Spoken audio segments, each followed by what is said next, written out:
आदिम तीर्थंकर प्रभु आदिनाथ मुनिनाथ आदि व्याधि अडमड मिटे तुम पद में मम मात। चरण शरण है आपके तारण तरण जिहाज। भवदधि तट तट ले चलो करुणा कर जिन राज। बोलिए द्रोणगिरी सिद्ध क्षेत्र के मूल नायक 1008 श्री आदिनाथ भगवान की। 1008 श्री शांतिनाथ भगवान की। सिद्ध चक्र महामंडल विधान की। संत शिरोमणि आचार्य गुरुवर विद्यासागर जी महामुनिराज की। परम पूज्य मुनि श्री 108 दुर्लभ सागर जी महाराज की।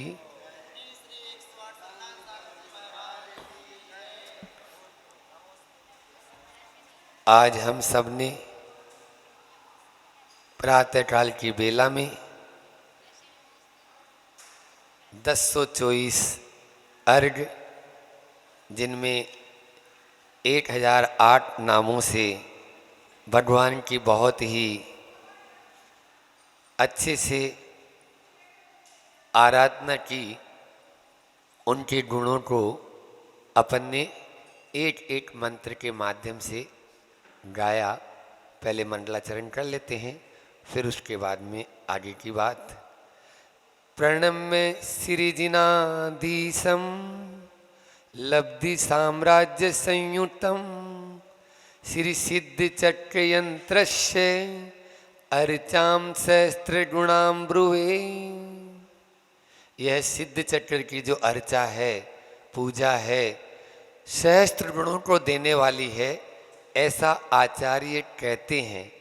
और कहते ही नहीं, यह अनुभूत है कि किस प्रकार से इस पूजा के माध्यम से आप लोगों को पूजा का महात्म्य तो मालूम ही है कि पूजा के लिए आचार्य समंत भद्र स्वामी ने कोई बड़े बड़े लोगों को याद नहीं किया, कोई सेठ साहूकारों को याद नहीं किया, कोई पैसे वालों को याद नहीं किया। किसको याद किया? एक मेंढक को याद किया। किसको याद किया? आप लोगों ने महावीराष्टक पढ़ा होगा कि वो सेठ जब अपनी मायाचारी के परिणामों के आधार पर वह जिनदत्त जो सेठ था, अपने ही घर की बावड़ी में मेंढक हो गया। और जब वो मेंढक से पानी से बाहर निकल के आया, मालूम चला विपुलाचल पर्वत पर भगवान महावीर स्वामी का समोसरण आया हुआ है। अरे फिर तो मुझे भी चलना चाहिए। उनकी पूजा में राजा श्रेणी को और पूरी प्रजा जा रही है, वो सोचता है मैं भी पूजा करने जाऊंगा। और एक फूल की पाखुड़ी, आप लोग बोलेंगे महाराज फूल चढ़ाना चाहिए, आपको नहीं चढ़ाना है, लेकिन मेंढक के पास में और कुछ नहीं है। एक गुलाब की पूरा फूल नहीं, केवल एक पाखुड़ी मुंह में ली और चल दिया कि चलो समोसरण की ओर, जहाँ पर साक्षात तीर्थंकर देव बैठे हैं। और जैसे ही वह वहाँ के लिए रवाना होता, इतना हाथी घोड़े और बग्गी पालकियाँ चल रही है। अब वो कहाँ से लाए? छोटा सा एक हाथी के पांव के नीचे आ गया।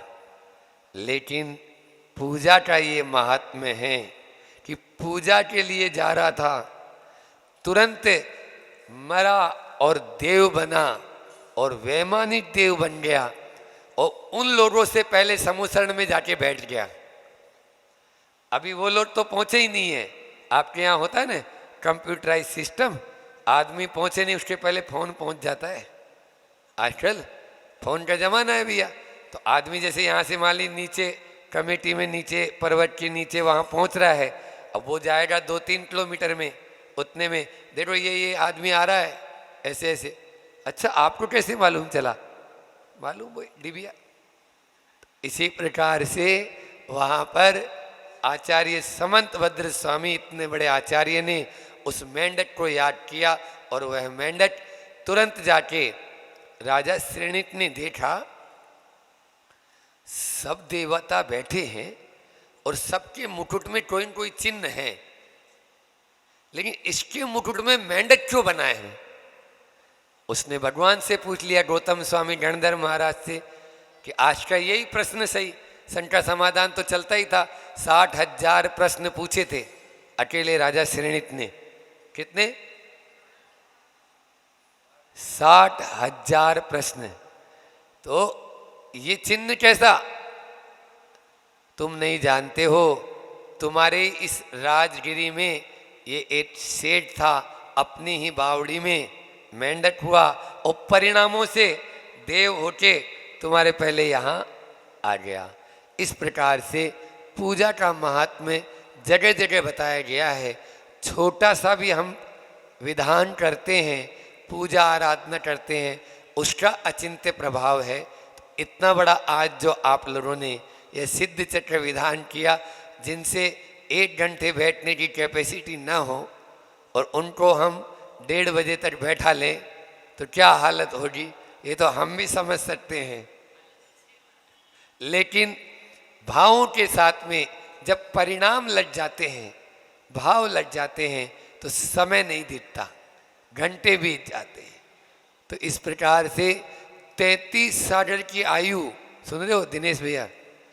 33 सागर मतलब वर्ष नहीं, 33 सागर, एक सागरी मतलब ये समझ लीजिए करोड़ों करोड़ों वर्षों का होता है, जिसको गिन ही नहीं पाओगे। तो 33 ऐसे सागर की वर्ष की आयु कब चली जाती है उन सर्वार्थ सिद्धि देवों की, कोई पता नहीं। तत्व चर्चा में, धर्म ध्यान में उनका सारा समय चला जाता है। कल अपन गुरु का लक्षण जान रहे थे कि यजमान कैसा हो, याजक यानी पंडित जी कैसे हो, विधानाचार्य, और फिर जिनके सानिध्य में चल रहा है ये विधान, तो वो कैसे हों, ये अपन इसमें इस संस्कृत विधान के माध्यम से, कारिकाओं के माध्यम से यहाँ आचार्य लिख रहे हैं कि वो दर्शन, ज्ञान और चारित्र से संयुक्त हो, ममत्व से रहित हो, प्राज्ञ वह प्रज्ञावान हो।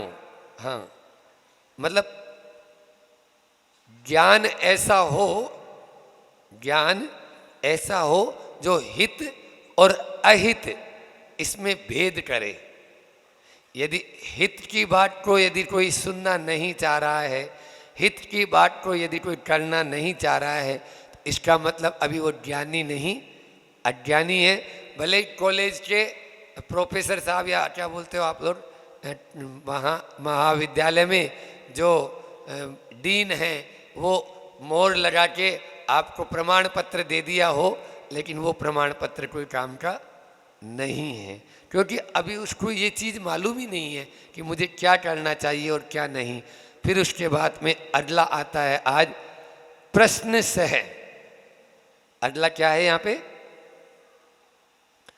आचार्य जो होते हैं उनके गुणों में भी हम लोग प्रतिक्रमण कल किए चतुर्दशी का, उसमें आया प्राय प्रश्न सह, मतलब प्रश्नों को सहने वाले होने चाहिए। प्रश्न यदि आपने कोई भी ऊटपटांग प्रश्न भी किया और हम उसका हंस के उत्तर दें तो हम साधु हैं, अन्यथा यदि हम प्रतिक्रिया कर देंगे तो वो तो रिएक्शन बोलते हैं। इंग्लिश में क्या बोलते हैं उसको? कोई दवाई रिएक्शन हो जाए तो क्या होता है, बोलो? आपने एक्शन किया और हमने रिएक्शन कर दिया। दवाई यदि रिएक्शन कर जाए तो जान से हाथ धोना पड़ता है, और यदि वचनों के ऊपर यदि हमने रिएक्शन कर दिया तो जीवन से हाथ धोना पड़ता है। जो शांति में जीवन है वो क्रांति में हो जाता है। क्यों? बात बात में रिएक्शन। तो रिएक्शन से बचना बहुत जरूरी है। आचार्य भगवानी यहाँ पर यही कह रहे हैं। एक संस्मरण याद आ गया दिनेश भैया को देख के कि आचार्य श्री जी भोपाल में विराजमान थे, बहुत पहले की बात है। एक व्यक्ति आया और महानगर से आया होगा, महानगरों वाले को फुर्सत कम रहती है ना, और ज्ञान भी अच्छा रहता है उनके पास में, मतलब वो पूछ सकते हैं कुछ भी। आचार्य श्री जी बैठे थे सामायिक में और सामायिक से उठे ही थे 1:30 बजे, तो उस समय कोई साथ रहता नहीं है। वो जो बाहर में मान लीजिए कोई लड़का वगैरह भी रहे या कोई ब्रह्मचारी जी या कोई महाराज जी, तो वो भी थोड़ा इधर उधर हो ही जाते हैं थोड़ी देर के लिए। तो वो अपना टाइम देख के अंदर घुसा और जाते ही पहले तो 10-5 फोटो ले लिए अच्छे गुरु जी के, कभी इधर से ले रहा कभी उधर से ले रहा है, और फिर बेतुक और मतलब बिना विनय के आचार्य श्री से पूछता है, व्हाट इज योर बिजनेस। क्या बोला उसने? मतलब वो व्यक्ति महानगर का मतलब ऐसा मतलब सब ऐसे ही होते हैं। तो व्हाट इज योर बिजनेस, अब यदि हम जैसा कोई साधु होगा तो उसको अच्छा बता देगा कि क्या बिजनेस है, समझ आ रहा है। लेकिन आचार्य श्री जी हैं, वो ऐसे ही महान नहीं है। उन्होंने उसी के प्रश्न को उत्तर बना के उसी को दे दिया और वो जिंदगी भर के लिए उनके चरणों में नतमस्तक हो गया। उसी के प्रश्न को, बिजनेस इज माई बिजनेस, व्यस्तता ही मेरा व्यवसाय है। हिंदी में क्या हो गया? Business is my business. ये कला किसमें है? प्राय प्रश्न सह, जो प्रश्नों को सहने की आप प्रमाण सागर जी का शंका समाधान सुनते होंगे, है न। वो प्रश्न पूरा बोल भी नहीं पाता, उसके पहले उसको ऐसा लाजवाब उत्तर मिल जाता है कि वो अपने आप में पूर्ण संतुष्ट हो जाता है, मतलब सटीक, टू द पॉइंट। जैसे न्यायालय में होता है ना, न्यायालय में टू द पॉइंट बात होती है। अब खेत की पूछे और खलियान की बोलने लगे तो आप बोलेंगे महाराज जी ये क्या है, अपन ने पूछी का तेरी इन्होंने जवाब का दे रहे हैं, है न। और वो व्यक्ति भी नहीं सोच सकता कि मुझे इतना बड़ा या इतना अच्छा उत्तर या इतना व्यवस्थित उत्तर मिल पाएगा। जो सुनने वाले हैं वो भी जानते हैं और वो स्वयं जो पूछा है उसका। तो ये है प्रश्न सह। कल की जो कारिका थी उसमें आया था प्राज्ञ प्रश्न सह च अत्र गुरु साथ। फिर आगे और है एक, च यानी और कैसे होने चाहिए, साथ यानी होना चाहिए। शांति निश्चित है। शांति का मतलब होता है जिनके मध्य में पूर्ण रूप से शांत परिणाम हो, उनके मध्य में संकल्प विकल न हो, है ना। अब मान लीजिए हुतुल पुतल चल रही है अंदर में, अरे ऐसा होना चाहिए वैसा होना चाहिए, इसने ऐसा कर दिया उसने वैसा कर दिया। यदि ये बातें उसके मन में चल रही है तो वो आगे नहीं बढ़ पाएगा, वो अपने व्रतों को भी निर्दोष पालन नहीं करेगा। वहाँ पर आता है सामायिक पाठ में अभी पढ़ के आए हम, दो छोड़ संकल्प विकल्प जाल संसार में है नित जो रुलाते। मतलब संकल्प और विकल्प ये संसार को बढ़ाने वाले हैं। संकल्प का मतलब ये होता है कि आगामी भावी योजनाएं बनाना, इसको क्या बोलते हैं? संकल्प, है ना।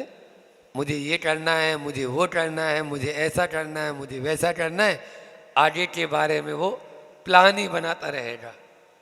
और विकल्प में जो बीत गया है उसके बारे में सोचते रहना।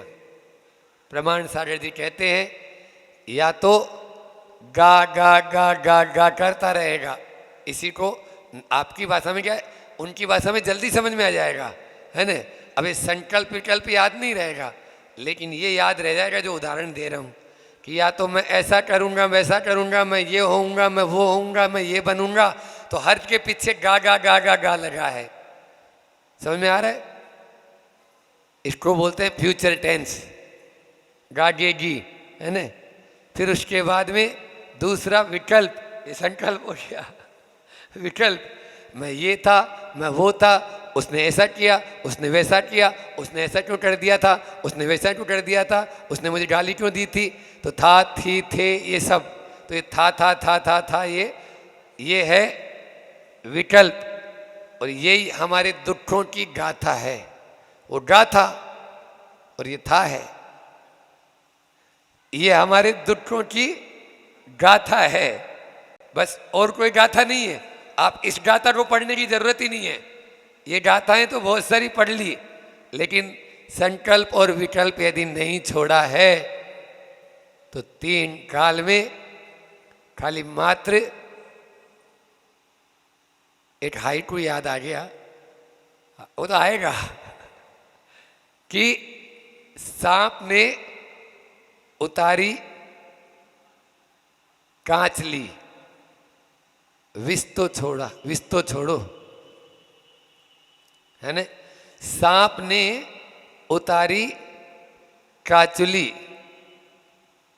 वस्त्र छोड़े, विष तो छोड़ो, ऐसा है। मतलब सांप ने उतारी कांचली, तो जैसे सर्प को आपने देखा होगा, अभी 2-3-4 दिन पहले यहाँ आपके द्रोणगिरी पहाड़ पर एक कांचली मिली। कांचली मतलब कैचुली, जो आप लोग क्या बोलते हो उधर बुंदेलखंड में, कांचली होती है ना। अभी सर्दी का मौसम था, तो सर्दी में प्रकृति के द्वारा सांप की स्किन पतली होती है, उस पर एक लेयर और चढ़ जाती है, मतलब वो मोटी हो जाती है। अब वो मोटी हो गई, अब ये ऋतु चेंज हो गई, अब गर्मी हो गई, तो उसको बेचैनी होती है, तो वो सूटने लगी, पपड़ी पपड़ी पपड़ी जैसे बन जाती है, आपकी त्वचा में भी होती है, तो वो पपड़ी बन गई। अब वो कांचली ढीली हो जाती है, ढीली होते होते उसकी आंखों पे आने की कोशिश करती, और जैसे ही आंखों पे आती तो उसको दिखना बंद हो जाएगा।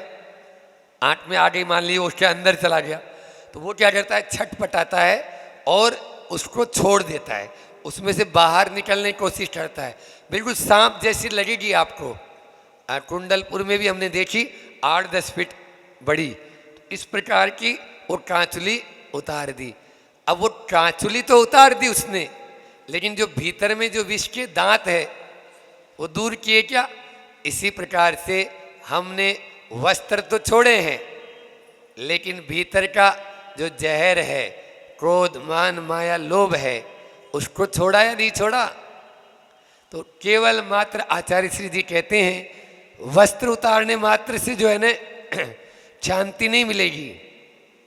आपको वस्त्र उतार दिए और जंगल में बैठ गए, इतने मात्र से कभी भी कल्याण होने वाला नहीं है, जब तक हम भीतरी उस विष को दूर नहीं करेंगे जो संकल्प और विकल्प रूप का है। इसलिए उसको दूर करना जरूरी है। इतना ही रखते हैं, समय तो आप लोगों का हो ही चुका है, क्यों समय तो हो गया है और कारिका का अर्थ भी पूरा हो गया है। इस प्रकार से आज ये विधान का अंतिम दिन। एक और इसमें बहुत अच्छी कारिका है, उसको लेके बात को समाप्त करता हूँ, क्योंकि लेट आने वाले भी तो बैठे हैं। अब वो बोलेंगे महाराज जी अभी तो आए हम, तो क्या करें, सबको मिल जाए, अपना भाव ये सामग्री चढ़ाते हैं ना आप लोग, इस तरफ वालों को बहुत ज़रूरी है। ये बेल्ट जो अपना बुंदेलखंड का ठेठ ग्रामीण एरिया है, जिसमें ये टीकमगढ़ और छतरपुर और ये आसपास का एरिया, इसमें सामग्री अच्छी होनी चाहिए। अच्छी सामग्री चढ़ाएंगे तो फल भी अच्छा मिलेगा। चढ़ाते हैं, ऐसी बात नहीं है। जैसे यहाँ पर भी शीलचंद जी बैठे हैं पासी में, पूरे श्रीफल इनकी तरफ से, तो सामग्री अच्छे से अच्छी उत्कृष्ट चढ़ाएं, ऐसा यहाँ बताया गया इस कारिका में। स्वभाव तो कर्षणी पूजा, नेत्रमान हारिणी, सामग्री सस्यते सदबीर, निखिलानंदकारिणी। कैसी सामग्री हो? स्वभाव तो आकर्षणी, ऐसी दिखते ही आकर्षित करे। वहां पर आता है ना, द्रव्य का आलंबन कैसा लेते हैं हम, क्यों लेते हैं? भावों की शुद्धि के लिए। भावस्य शुद्धि मधिगंति काम है, मतलब भावों को उत्कृष्ट करने के लिए यहाँ पर यही बताया, उत्कृष्ट स्वभाव से ही आकर्षित करने वाली हो। पूजा नेत्र मानस हारिणी, नेत्र यानी आंखें और मानस यानी मन, चित्त। तो चित्त को और नेत्रों को, इनको हरने वाली हो। वह जो सामग्री हो, वह सामग्री ऐसी हो जो चित्त और नेत्र को दोनों को हर ले, इस प्रकार की हो। ऐसा नहीं कि जैसे हम आपको बताते, जब हम छोटे थे तो भी आप ये कोई काम की नहीं बच्ची, चलो मंदिर में चढ़ा देंगे। राजस्थान की बात बता रहा हूँ मैं। जैसे घी वगैरह होता था, तो घी अब पुराना हो गया, तो अब भाई इसको खाना नहीं, चलो हाँ बत्ती में भगवान के यहाँ दीपक जलाएंगे। भगवान तो बोलेंगे ही नहीं ना, आप कोई सा भी लगा दो उनके यहाँ तो। लेकिन उसके माध्यम से आपको भी वैसा ही फल मिलेगा यहाँ, ऐसा बताएंगे भी। सामग्री सस्यते, प्रशस्त सामग्री होनी चाहिए। सदभिर, उसमें पूर्ण रूपेण, हर तरफ से, निखिला आनंद कारिणी, निखिल यानी संपूर्ण, आनंद कारिणी, आनंद को देने वाली होनी चाहिए। एक छोटी सी कहानी याद आ गई, वो सुना के अपनी वाणी को विराम करेंगे। बच्चे लोग बैठे हैं, उनके काम आ जाएगी ये कहानी कि एक बार एक पहुँचे हुए संत एक नगर में आए और उस नगर में प्रवचन किए। प्रवचन होने के बाद में होता ही अक्सर कि बैठे हैं हमारे कोटा वाले भी, है ना, कि प्रवचन के उपरांत कोई प्रॉब्लम होती है आपसी, है ना, मतलब पारिवारिक समस्या, तो चलो महाराज जी से कमरे में बात कर लेंगे। अब वो संत जो थे, वैसे वाले संत थे, मुनि महाराज नहीं थे, तो उनके पास गए। महाराज पति पत्नी थे बैठे हुए, बहुत साल हो गई, कोई गोद नहीं भर पा रही है, आप आशीर्वाद दें, हमारी गोद भर जाए। संत ने सहज रूप में आशीर्वाद बोल दिया। सामग्री जो चढ़ाई वो संत ने देख ली थी, ठीक है। अब 2-3 साल बाद में वही संत उसी नगर में फिर आए और प्रवचन हुआ। अब प्रवचन हुआ, वही दंपति फिर से कमरे में आ गए, उनके साथ में एक बालक को गोद में लेके आए, तो उन्हें गोद तो भर गई, है ना। तो अब वो महिला बोलती है, महाराज आपके आशीर्वाद से बालक तो हो गया, लेकिन ये बहुत पतला सा हुआ है। तो संत ही थे, बोले केला कैसा चढ़ाया था? अब वो मरियल सा केला चढ़ाया था, तो मरियल सा बालक हुआ। ऐसा मत करना, अच्छी सामग्री चढ़ाएंगे तो अच्छा फल मिलेगा। कलकत्ता में एक नीलम पहाड़िया करके है, अक्सर मैं उदाहरण देता हूँ, उसकी सामग्री यदि चोटे में आपका बिल्कुल भी भाव नहीं है कि आहार लेने की इच्छा ही नहीं है, आज तो बिल्कुल पेट में दर्द हो रहा है या सिर में दर्द, लेकिन उस सामग्री देख के ही आपका ऐसा भाव हो जाएगा कि नहीं अपन को आहार लेना चाहिए, ऐसी सामग्री वो चढ़ाती है। नीलम पहाड़िया, बंटू पहाड़िया, ये लोग भी जानते हैं कलकत्ता के। तो वो बहुत ही उत्कृष्ट सामग्री अच्छे से सजा के उसको, जैसे आज आप लोगों ने दिव्य पूजा की थी, इसी प्रकार से करें तो निश्चित रूप से इस शास्त्र जी में भी वही लिखा है कि जो मन को हरने वाली हो, जो नेत्रों को हरने वाली हो, जो हमें हमारे भावों को उत्कृष्टता की ओर लेके जाए, वह सामग्री प्रभु के चरणों में चढ़ाएं। इतना ही कहता हूँ। बोली सिद्ध चक्र महामंडल विधान की, परम पूज्य आचार्य गुरु और विद्यासागर जी महाराज की जिन वाणी स्तुति करते हैं। जा वाणी के ज्ञान ते सूझे लोका लोट, सो वाणी मस्तके नमु सदा देत हूँ डोट। हे जिन वाणी भारती तो ही जपूं दिन रैन, जो तेरा सरना गए सो पावे सुख चैन। देव भजूं अरिहंत को गुरु सेवा निर्जन, दया धर्म पालो सदा यही मोक्ष का पंथ।